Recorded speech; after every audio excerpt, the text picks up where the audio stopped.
ఇక varicose veins నుండి విముక్తి పొందండి. ఎవిస్ వాస్కులర్ సెంటర్ ఇప్పుడు మన KPHP లో గ్రాండ్ ఓపెనింగ్ ఏప్రిల్ 4వ తేదీన. హలో రామ్ గారు. హాయ్ నారాజు. కొన్ని సందర్భాల్లో అండి అది ఇంకా ఎక్స్ట్రీమ్ లెవెల్కి వెళ్ళిపోయిన తర్వాత దాని గురించి అర్థమవుతూ ఉంటుంది. అంటే మనకు ఒక రెస్పాన్సిబిలిటీ ఇస్తారు, బాబు ఇది నువ్వు చేసి ఇది నీదే బాధ్యత అని చెప్పేసి వెళ్ళిపోయి ఉంటారు. మనం ఏం చేస్తాము, అరే మనకు చెప్పారు కదా అని చెప్పేసి అడావిడి చేసేసి అదంతా నెత్తిని మోసేసుకొని ఎలా అనంటే వాళ్ళు చేయాల్సిన పనులు కూడా మనమే చేసేస్తాము. సింపుల్గా చెప్పాలంటే ఒక ఆఫీస్ బాయ్ చేయాల్సిన పనులు కూడా, అంటే టీ కాఫీలు పెట్టాల్సిన పనులు కూడా ఒక పొజిషన్లో ఉండి మనమే చేసుకోవాల్సిన పరిస్థితి దాకా వచ్చేస్తూ ఉంటుంది అనమాట. అంటే అతి మంచితనం అనుకోవాలా, దాన్ని మూర్ఖత్వం అనుకోవాలా, నిన్ను మించి వేరే వాళ్ళకి ఎక్కువ వాల్యూ ఇస్తున్నావు అని అనుకోవాలా, ఏ మోడ్లో దాన్ని చూడాలి, ఎలా చూడాల్సినటువంటి అవసరం ఉంది, అది ఎంతవరకు కరెక్ట్, అలా మనం తయారైపోవడానికి కారణాలు ఏముంటాయి అసలు? కొంతమంది నారాజు మార్కెటింగ్ చేసుకోవడంలో చాలా అగ్రగణ్యులు ఉంటారు. వాళ్ళ బాధ్యతల్ని మీరు తీసుకోండి అని స్టార్ట్ చేసి కొంతవరకు బాధ్యతలు ఇద్దాం అని ఇచ్చేస్తారు. ఈ బాధ్యత తీసుకున్న వ్యక్తి రోజు తీసుకుంటూ అలవాటు ప్రకారం ఆ బరువును మీదేసుకుంటూ అది చాలా భారంగా మారి, ఇది భారం ఎక్కువైపోయింది, అయినా ఇది నాది కాదు కదా అని నువ్వు రియలైజ్ అయ్యేటప్పటికీ చివరికి అందరూ అది నీదే బాధ్యతగా చూసే పరిస్థితి వచ్చి, ఫర్ ఎగ్జాంపుల్ మీ దగ్గర మీ ఆఫీస్లో ఒక పని ఏదైనా చేయాల్సి ఉంది, అది నువ్వే చేయాల్సి ఉంది, వాళ్ళకి ఫోన్ చేయాలి, ఇంపార్టెంట్, ఇది రెస్పాన్సిబిలిటీ. ఆ రోజు బిజీగా ఉండి ఎవరికో బాబు ఫోన్ చేయమని చెప్పావు, చేసి ఇట్లా నా తరపున చెప్పు అని.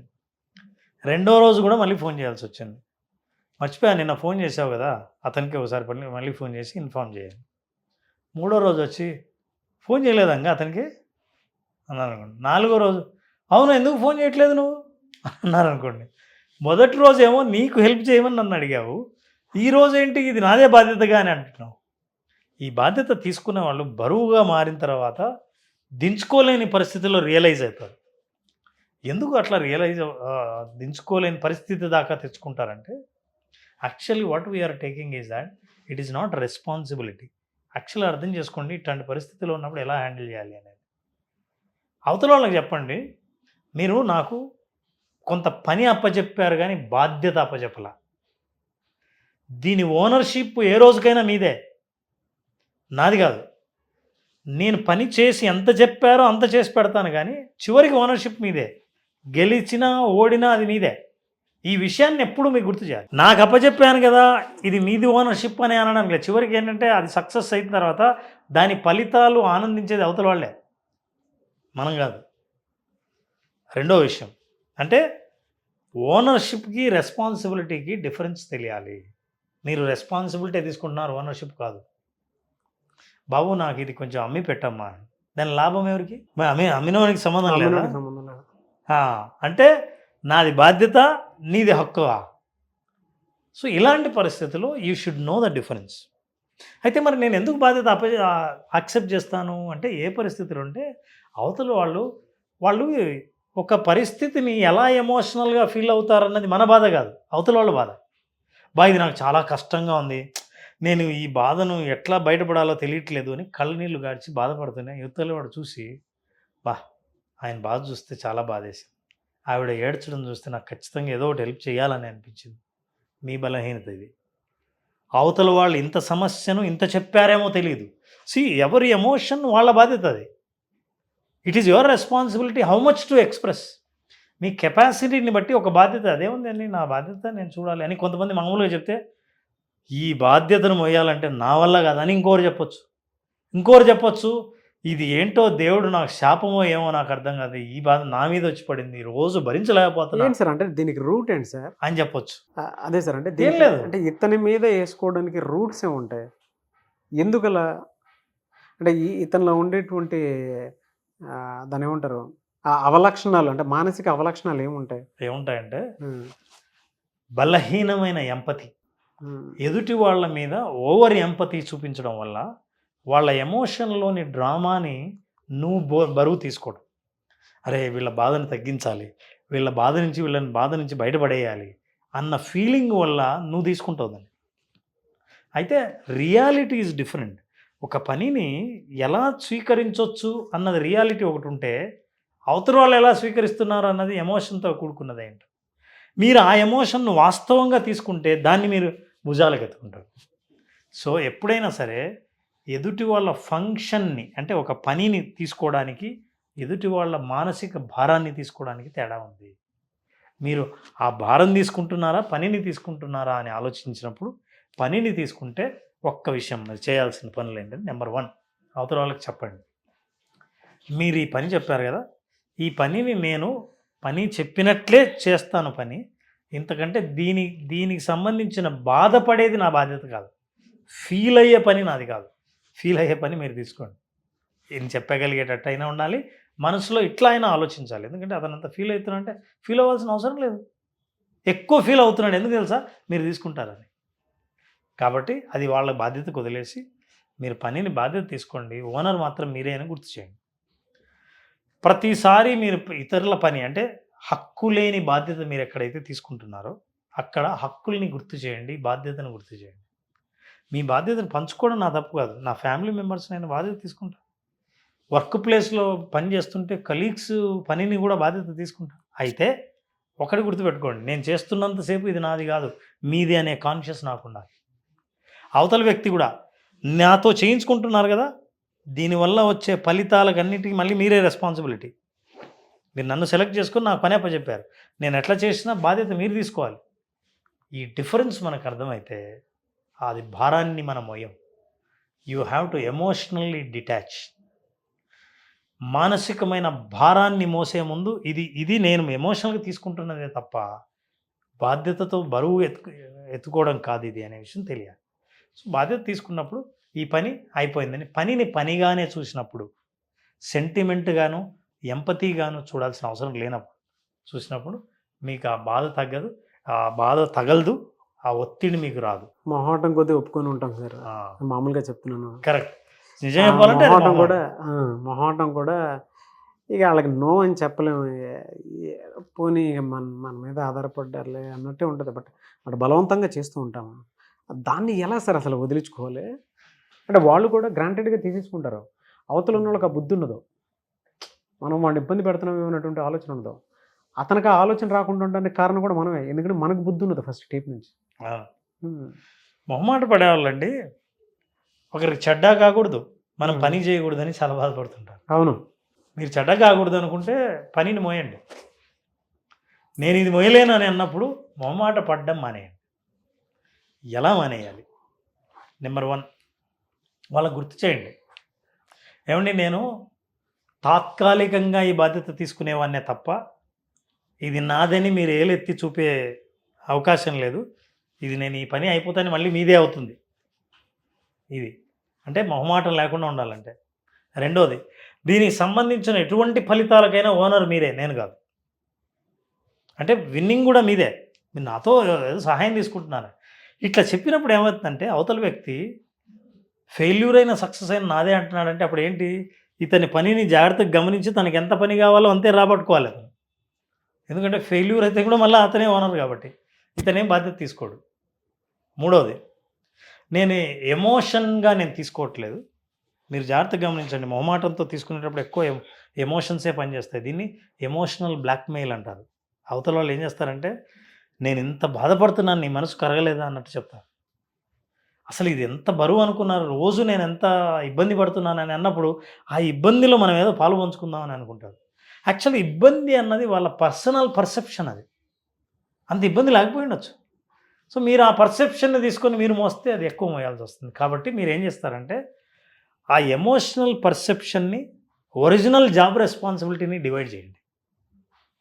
ఎమోషన్ని పక్కన పెట్టండి, దాన్ని కూడా మోయకండి. మీరు పనిని మోయండి, బాధ్యత పూర్తి అయిపోయిన తర్వాత తిరిగి ఇచ్చేయండి. మీరు ఇట్లున్నప్పుడు మొహమాటం నుంచి బయటపడవచ్చు. అంతేకాదు, చేయలేనప్పుడు అది కూడా చెప్తారు, సారీ అండి నేను ఇంతవరకు చేయలేను, ఇది చేయలేను, లేదా ఇది ఇప్పుడు నేను చేసే పరిస్థితిలో లేను అని చెబుతారు. ఎందుకంటే మీకు మనసులో ఆల్రెడీ తెలుసు ఓనర్ అతను, నేను ఓన్లీ రెస్పాన్సిబిలిటీ. సో ఈ పద్ధతులు పాటించినప్పుడు మొహమాటం నుంచి బయటపడవచ్చు, అసర్టివ్గా చెప్పచ్చు. అవతల వాళ్ళకి అర్థమయ్యేటట్టు చెప్పి మీకు ఎంత అప్పచెప్పాలో ఇంకోసారి అంతే పని అప్పచెప్పేటట్టు కూడా మీరు చేయొచ్చు. అయితే ప్రయత్నం చాలా ముఖ్యం. ఈ ప్రయత్నం చేయండి. ఇట్లా మాట్లాడడం నేర్చుకోండి. దీని నుంచి బయటపడాలన్న కోరిక మీకుంటే ఇవి పాటిస్తే ఖచ్చితంగా మొహమాటం అన్నది మిమ్మల్ని ఏ ఎఫెక్ట్ చేయదు. మీరు మానసికమైన భావోద్వేగపు భారాన్ని మోయాల్సిన అవసరం లేదు. వెరీ గుడ్ అనాలిసిస్ అండి. ఈ సమస్య నాదే అనుకుని చూసేటువంటి వాళ్ళు చాలా ఎక్కువ మంది ఉన్నారు నిజంగా. ఉంటారండి చాలామంది. అది కాలనీల్లో, కమ్యూనిటీస్లో, ఫ్యామిలీ మెంబర్స్లో, ఆర్గనైజేషన్స్లో ఎక్కడ చూసినా మీకు ఎవరో ఒకరు తగులుతారు అట్లాంటి వాళ్ళు, వాళ్ళ బాధ విని మోసేవాళ్ళు. రెండోది ఏంటంటే నేను ఇందులో బలంగా ఒకటి చెప్పాలనుకుంటున్నాను సార్, నాకు అనిపించింది చెప్తాను. ప్రతిసారి గ్రాంటెడ్గా తీసుకొని మీ మీద వదిలేస్తున్నప్పుడు నా పరిస్థితి బాగాలేదనో, నా హెల్త్ బాగాలేదనో ఒక్కసారి మీరు చెప్పి చూడటం కూడా మీ బాధ్యత ఉంది.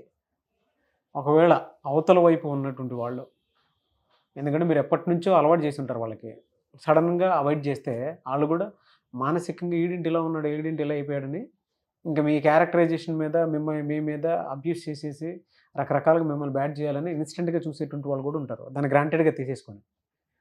బట్ మీరు దానికి కూడా తెగించుండండి.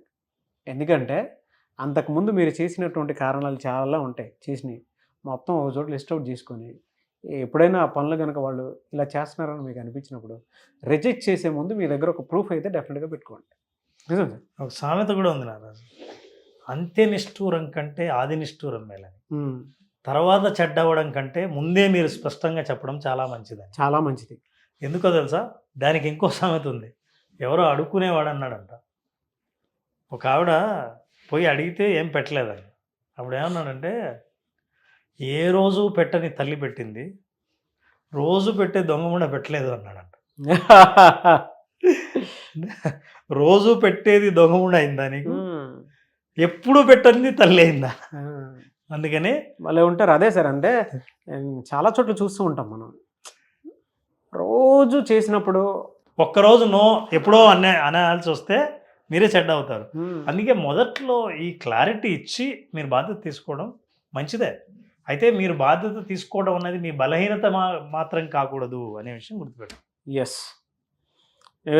థ్యాంక్ యూ అండి. Thank you so much Ram garu. Thank you Ram.